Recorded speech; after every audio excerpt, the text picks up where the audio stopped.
गंजीला लागलेली आग विझवताना महिलेचा मृतदेह दिसल्याने किरणने आत्महत्या केल्याचे समजून सावंत कुटुंबियांनी तिच्या वडिलांना याची माहिती दिली होती। दिरासोबत फरार होण्याचा विवाहितेचा प्लॅन। दिरासोबत असलेल्या प्रेम प्रकरणातून 21 वर्षीय विवाहित महिलेने स्वतःच्या आत्महत्येचा बनाव रचला।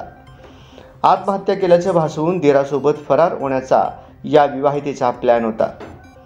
निशांत सावंत आणि किरण सावंत अशी आरोपी धीर वहिनीची नावे आहेत। धक्कादायक बाब म्हणजे निशांत सावंत आणि किरण सावंत या दोघांनी मिळून महिलेचा गळा दाबून खून केला। त्यानंतर तिचा मृतदेह शेतात जाळला।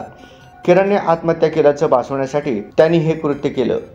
कुटुंबाची दिशाभूल करण्यासाठी किरण आणि निशांतने हा प्लॅन केला, पण किरणच्या वडिलांमुळेच या प्लॅनचे 12 वाजले। निशांत खून करण्यासाठी एका महिलेच्या शोधात असताना 14 जुलै रोजी त्याला पंढरपूरमध्ये एक वेडसर महिला भेटली। निशांतने तिला फसवले। तो तिला म्हणाला, किरण हिने तुमच्या मुलाशी लग्न केले असून तुम्ही घरी या, मी तुमच्या मुलाची भेट घालून देते। निशांतने तिला पाटखळ येथे नेले आणि तिथे तिचा गळा दाबून खून केला। नंतर मृतदेह गंजीत टाकून जाळला। किरण सातारा जिल्ह्यातील कराड येथे पळून गेली। तिने तिचा मोबाईल घरासमोर जाळलेल्या महिलेच्या मृतदेहासोबत जाळला।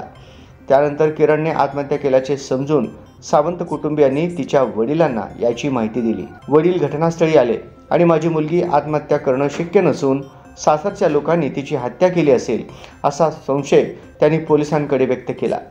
किरणच्या वडिलांनी व्यक्त केलेल्या संशयामुळेच या प्रकरणात पोलीस तपास सुरू झाला आणि किरण आणि तिच्या प्रियकर धीराचा भांडाफोड झाला। पोलिसांनी मृतदेहासोबत सापडलेल्या मोबाईलचे CDR काढले। त्यावरून निशांतवर संशय आल्याने पोलिसांनी त्याला पकडले। चौकशीत त्याने गुन्हा कबूल केला।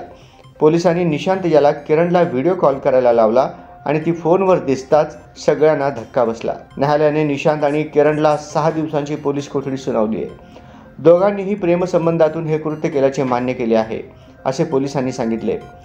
गुन्ह्यात वापरलेले वाहन शोधायचे आहे, तसंच ज्या महिलेची हत्या करण्यात आली तिच्याबाबत आणखी माहिती आरोपीकडून घ्यायची आहे, असं सांगत पोलिसांकडून कोठडीची मागणी करण्यात आली होती। ती न्यायालयाने मान्य केली आहे। या गुन्ह्यात आणखी कोणाचा सहभाग आहे का याचा तपास आता पोलीस करत आहेत।